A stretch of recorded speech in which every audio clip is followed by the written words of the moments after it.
English language, Form 3, Agreement, page numbers are 221 to 225.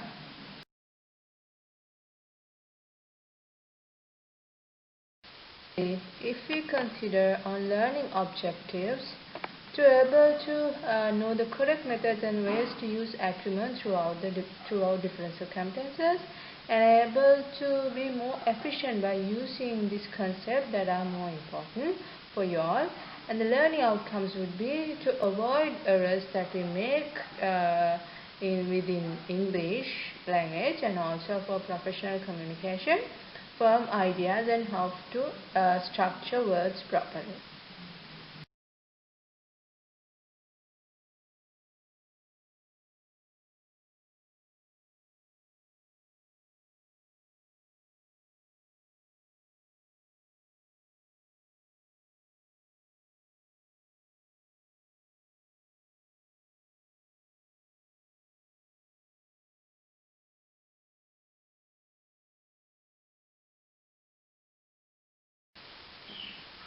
Alright, now let's have a look on subject-verb agreement rules and few of examples. Now if we consider the word called every, it is mostly considered when there is a large number of crowd. Alright, so for an example, we can use every house in the town is painted in white, every girl in the house went to the party, every student deserves to receive the best education available in a safe and healthy environment. And apart from that, we can use the word called more than one. Now this is used in singular verb, not in plural ones, alright? So for an instance, we can say that there is more than one hotel in this city, and sometimes more than one student is absent. Alright. Now if we focus on the word called of the, it means it gives an expression such as bunch of bananas in the subject that is a first noun, alright, with verb aggressive. So for an instance, we can say that this bunch of bananas is too large, the captain of the team was injured. Alright. Now moving on, if we focus on people or person, we refer these to an individual people, right? So not to a specific race or not to a specific group or anything like that. People in general, alright? So, but when it comes to the word called person, it is a singular form. Now that is, when it comes to people, it is generally we call, it's a general word, like we call bunch of people, like bunch of crowd as people. Got it? Okay. So if we consider on the example that I have mentioned here, there is a person standing by the tree. People are waiting for the game to start.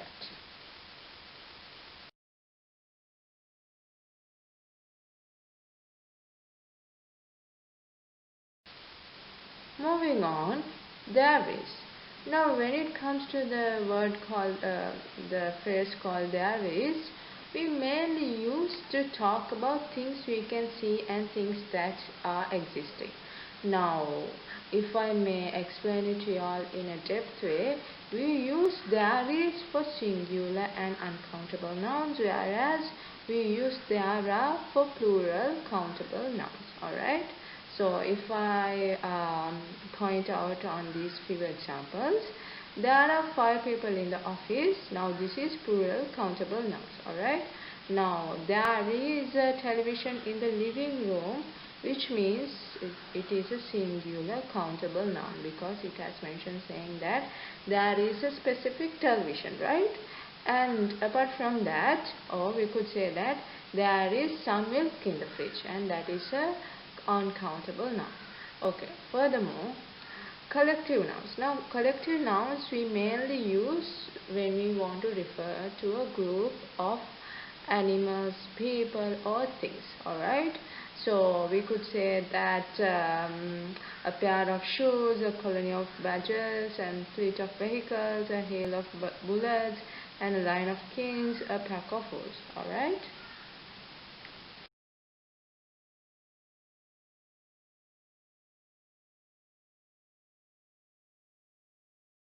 Furthermore, if we use the set of words called all of, this set of words we use before words like us, you, it, him and her, and these are considered as personal pronouns. Alright, and here are some examples that I have mentioned here, which is all of us, all of them. And apart from that, when it comes to the words called use and any, we use these types of words with uncountable nouns and also which are plural nouns. Alright, so the general rule is that when you use some, which it means that we consider that sentence as a positive sentence, and if we use any, that is considered as a negative sentence, and mainly for questions we use any. Alright, now if we focus on these three examples, I have some ideas. I don't have any ideas. Do you have any ideas? You all got it right. So I have some ideas. That means it's considered as a positive answer.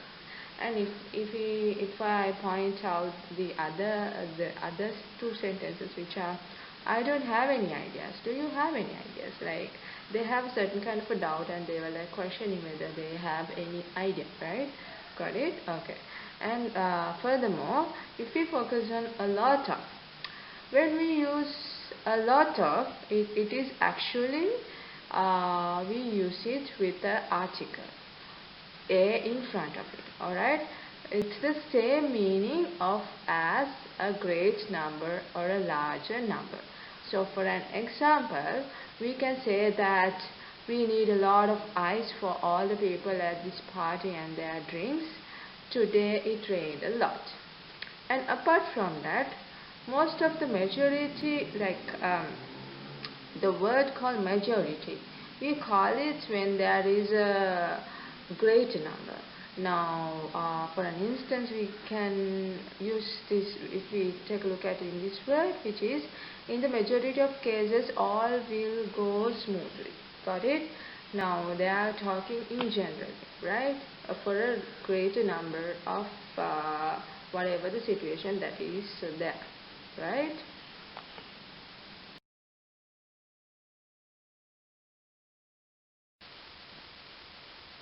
Alright, now let's have a look on agreement problems. Now the first agreement problem is an implied subject. Now implied subject occurs when a sentence haven't stated any specific agent of the action. So for an instance, go to the store, go there, and then we could use something like can you come? Yeah, something like that. And also it says that implied subjects often occur in imperative sentences, which means when we have to give a command. Alright?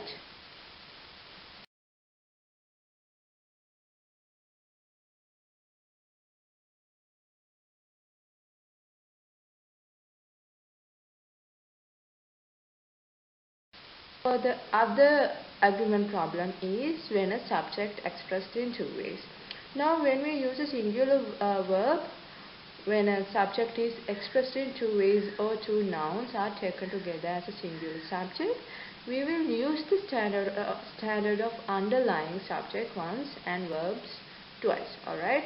Now which means it is being able to find the right subject and verb will help you to correct errors of subject-verb agreement.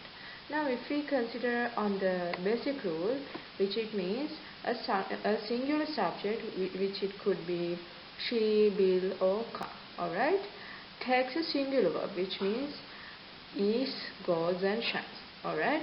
So whereas a plural subject takes a plural verb, alright. Now for an instance, we could use a sentence like this, which means the list of items is on the desk. So in this set of words, the sentence, if you know the list is the subject, then you will choose is for the verb. Alright?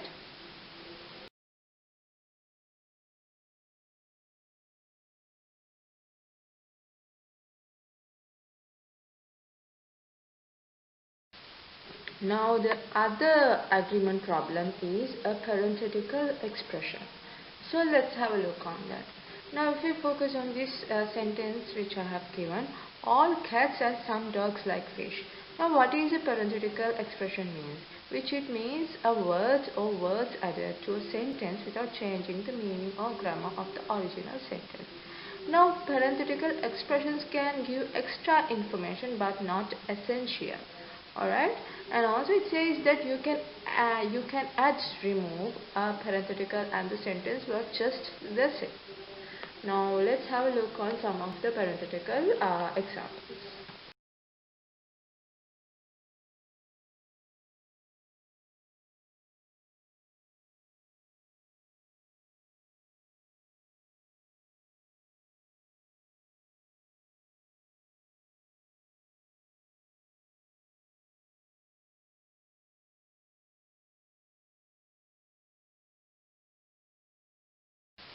Alright, now let's have a look on some of the parenthetical expressions.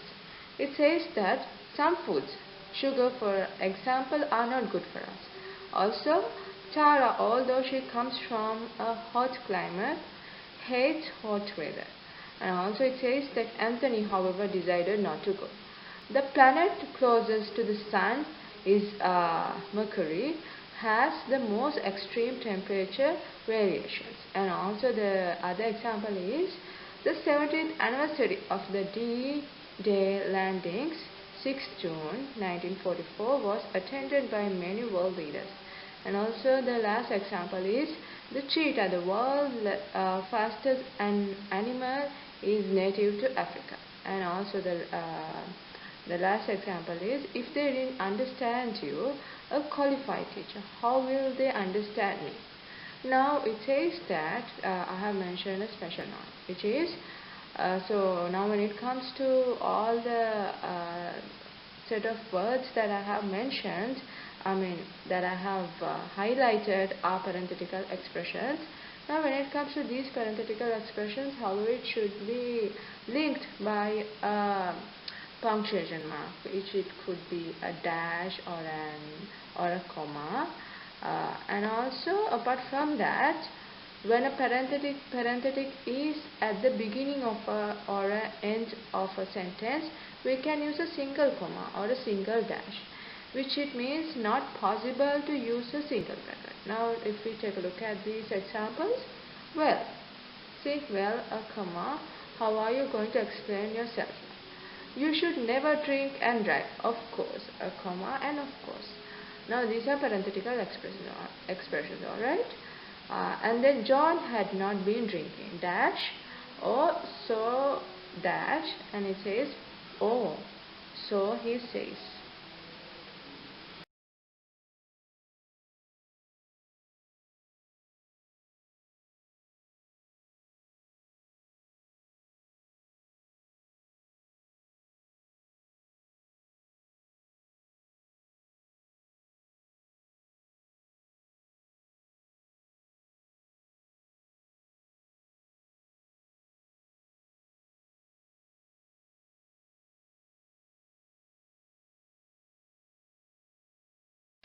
None is another parenthetical expression where it means nothing or not any, no one. Alright? And mainly we use it for a pronoun to replace a countable or an uncountable nouns. And also it says that we use it as subject or an object. So if we focus on this example, Luna stared and seems to try to find some strength which would let her speak.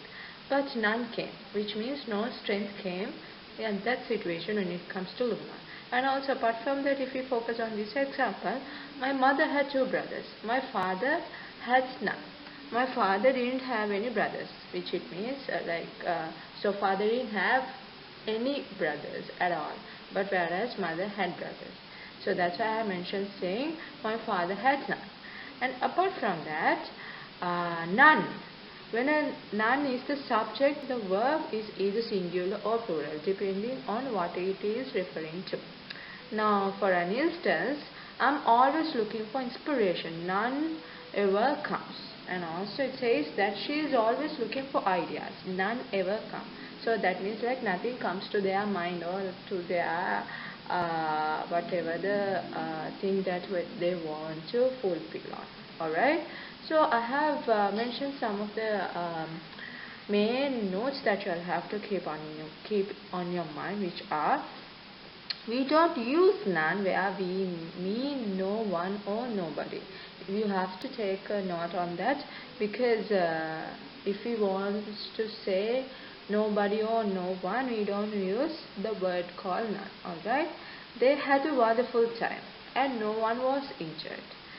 And so we don't say that they had a wonderful time and luckily none was injured. We don't use it in that way. We have to use no one. Alright?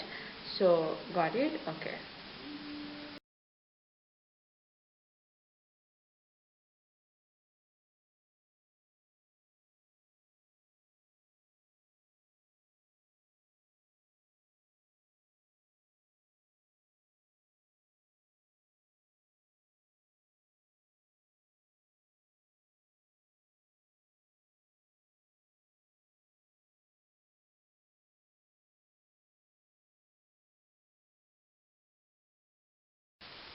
Furthermore, the other agreement problem is pair.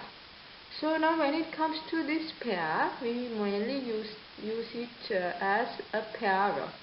It is a singular and it is a plural form. Alright? So there are certain rules that we have to follow when we use the set of words called a pair of. Now when we use a pair of, it is used for two things that come together or used together. For an example, a pair of shoes, a pair of scissors. Alright?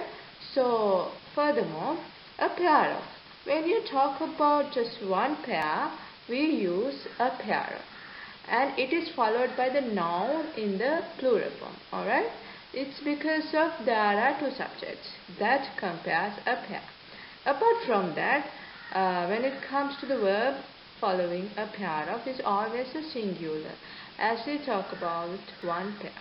Now for an example, we can use: this pair of shoes is smart.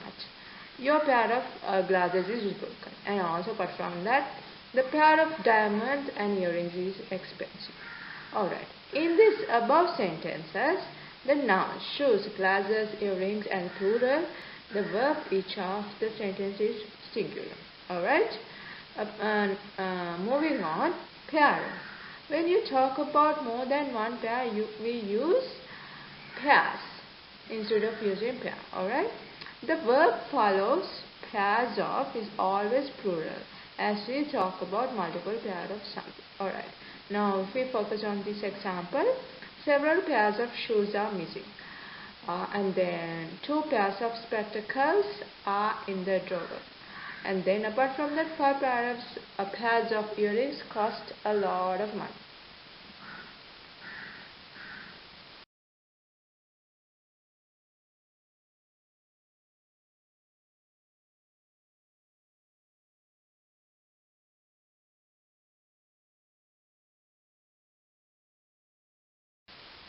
Moving on, if we focus on the other agreement problem, which is who. Okay, we use who when referring to the subject of a sentence or a clause. Like we could use who bought the pepper inside, who talked to you today, who went to dinner, who ate the cake. Our job is to determine who qualifies.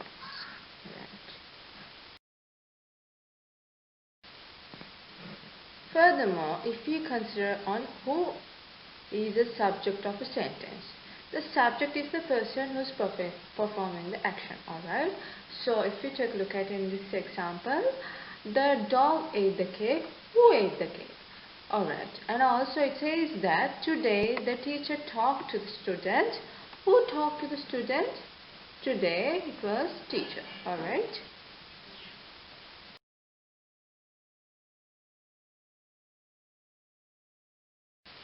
Thank you and have a nice day.